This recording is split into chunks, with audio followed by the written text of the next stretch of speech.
ایک ایسا خواب جس کی تاریخ نے بڑی بڑی سلطنت کا عروج و زوال بتا دیا۔ یہ خواب کس نے اور کیوں دیکھا تھا؟ اس خواب کی تعبیر کیا تھی؟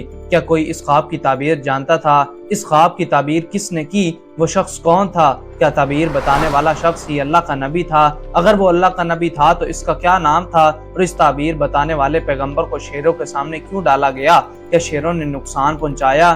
ان تمام سوالات کے جواب جاننے کے لیے آج کی ہماری ویڈیو کو آخر تک ضرور دیکھیں۔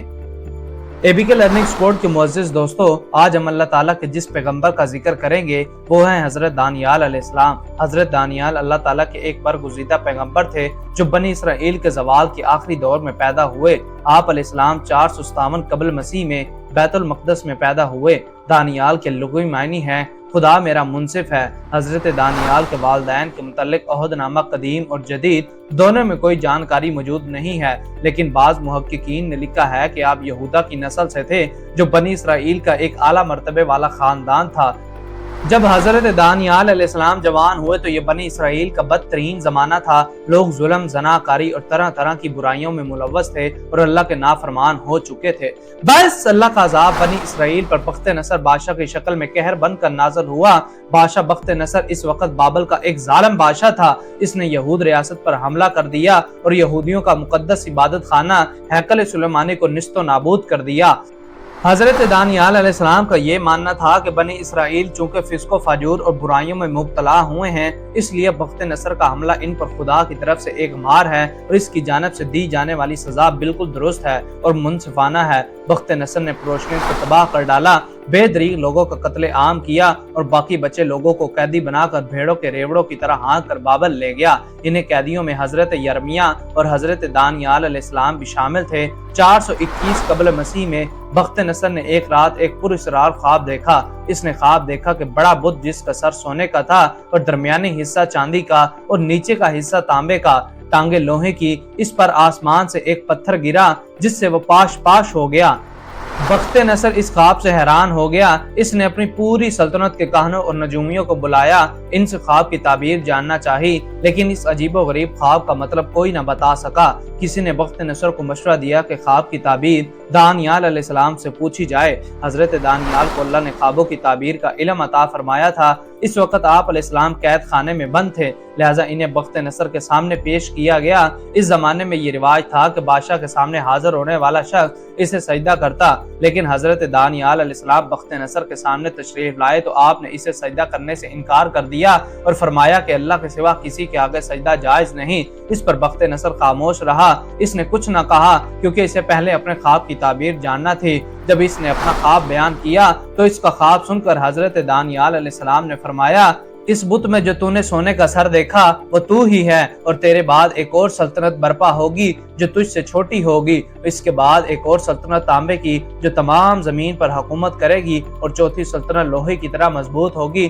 اور جو تو نے دیکھا کہ اس کے پاؤں اور انگلیاں کچھ تو کمہار کے مٹی کی اور کچھ لوہے کی تھیں، سو اس سلطنت میں تفرقہ ہوگا، اور ان بادشاہوں کے ایام میں آسمان کا خدا ایک سلطنت برپا کرے گا جو ہمیشہ قائم رہے گی، اور اس کی حکومت کسی دوسری قوم کے حوالے نہ کی جائے گی۔ پھر حضرت دانیال علیہ السلام نے فرمایا، جلد ہی تیری حکومت کا خاتمہ ہوگا اور دوسرے اقوام یعنی فارس اور رومی اور یونانی غالب آ جائیں گے۔ حضرت دانیال علیہ السلام کی یہ قابلیت دیکھ کر بادشاہ بخت نصر نے ان کو دربار میں نوکری بخشی۔ بادشاہ ان کی عقل مندی اور ذہانت سے متاثر ہو گیا۔ صحیفہ حضرت دانیال علیہ السلام کے مطابق حضرت دانیال ایک جوان آدمی تھے، خوبصورت اور ہر چیز سیکھنے کی صلاحیت رکھتے تھے۔ ان کی سمجھ بوجھ اور حکمت کی وجہ سے ان کو دربار میں جگہ مل گئی۔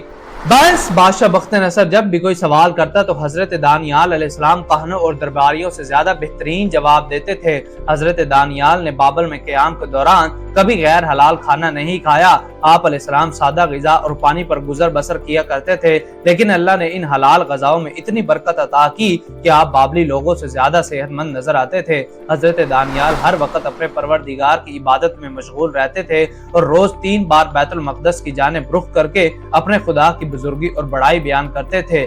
410 قبل مسیح میں بخت نصر کو پریشان کر دینے والے خواب روز آنے لگے، لہٰذا حضرت دانیال علیہ السلام نے اس سے فرمایا کہ تیری حکومت تبھی محفوظ رہ سکتی ہے جب تو خداوند کی حکمرانی تسلیم کرے گا۔ حضرت دانیال علیہ السلام نے اسے نصیحت کی کہ اس صورتحال سے بچنے کے لیے غریب بندوں پر اپنے خزانوں کا رخ کھول دے، بھوکھوں اور محتاجوں کی مدد کر، پھر شاید خداوند تجھ پر اپنا رحم کر دے۔ لہٰذا بخت نصر نے اس نصیحت پر عمل کیا۔ اس نے غریب بنی اسرائیل کی خوب مدد کی، یہاں تک کہ بنی اسرائیل کا ایک شخص بھی بھوکا اور غریب نہ رہا۔ لہٰذا بخت نصر پر آنے والا عذاب ٹل گیا اور ملک کے حالات بہتر ہو گئے۔ 397 قبل مسیح میں بخت نصر کی موت ہو گئی۔ مورخین نے لکھا کہ حضرت دانیال علیہ السلام کی مثال حضرت یوسف علیہ السلام کی طرح ہے۔ آپ حضرت یوسف علیہ السلام کی طرح ہی قیدی بنا کر دوسرے ملک میں لائے گئے اور دونوں کو ہی خواب کی تعبیر کا علم سے نوازا گیا۔ اگر حضرت یوسف علیہ السلام نہ ہوتے تو پورا مصر تباہ ہو جاتا۔ بالکل اسی طرح اگر حضرت دانیال علیہ السلام نہ ہوتے تو بابل تباہ ہو چکا ہوتا۔ چنانچہ بادشاہ بخت نصر کے مرنے کے بعد اس کا بیٹا بادشاہ زاد بادشاہ بنا۔ یہ انتہائی نالائق اور عیاش بادشاہ تھا۔ دوسرے وزیر جو حضرت دانیال کے بڑے عہدے کی وجہ سے ان سے جلتے تھے، انہوں نے بادشاہ کو حضرت دانیال کے خلاف بھڑکانا شروع کر دیا اور بادشاہ کو بتایا کہ حضرت دانیال نہ تو آپ کو سجدہ کرتا ہے اور نہ ہی وہ بابل کی سلطنت کا خیر خواہ ہے۔ وہ تو یہ کہتا ہے کہ جلد ہی بابل کی سلطنت کا خاتمہ ہو جائے گا اور اس کے خدا کی حکومت قائم ہوگی۔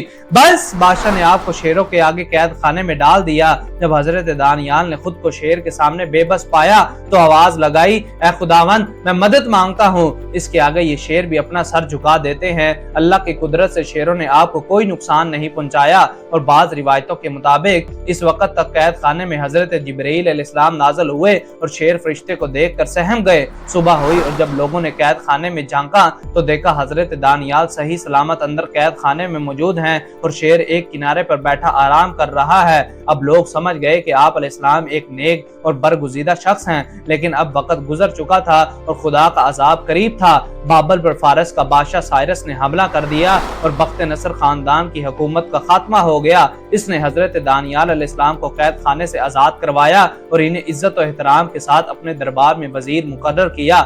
حضرت دانیال علیہ السلام نے خواب کی جو تعبیر بتائی وہ بعد میں پوری ہوئی۔ خواب میں آنے والے اس بت کے سونے کے سر سے مراد پہلی مملکت یعنی بابل کی سلطنت ہے، دوسری مملکت چاندی کا سینہ یعنی فارس کی حکومت تھی جو کہ بابلی سلطنت کے بعد قائم ہوئی، تیسری سلطنت تانبے کی رانے یعنی یونان کی سلطنت تھی جس میں سکندر یونانی کے بادشاہت کے دور میں سلطنت فارس کو رون ڈالا تھا، اور کچھ لوہے اور کچھ مٹی کی ٹانگیں یعنی چوتھی سلطنت سلطنت روما یعنی رومن امپائر تھی جو کہ بعد ازاں دو حصوں میں بٹ گئی، ایک مشرقی سلطنت جس کا پایہ تخت قسطنطنیہ تھا اور دوسری مغربی سلطنت جس کا پایہ تخت اٹلی تھا۔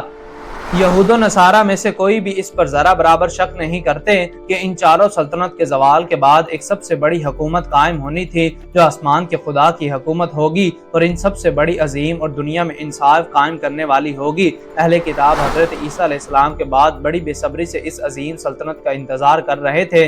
وہ یقینی طور پر جانتے تھے کہ یہ سلطنت آخری نبی کے ہاتھوں قائم ہوگی جسے وہ ارکون یعنی امن کا بادشاہ کہتے تھے۔ آخرکار عرب کی سر زمین پر نبی برحق حضرت محمد صلی اللہ علیہ وآلہ وسلم کی پیدائش ہوئی اور خدا کی مملکت قائم ہو گئی۔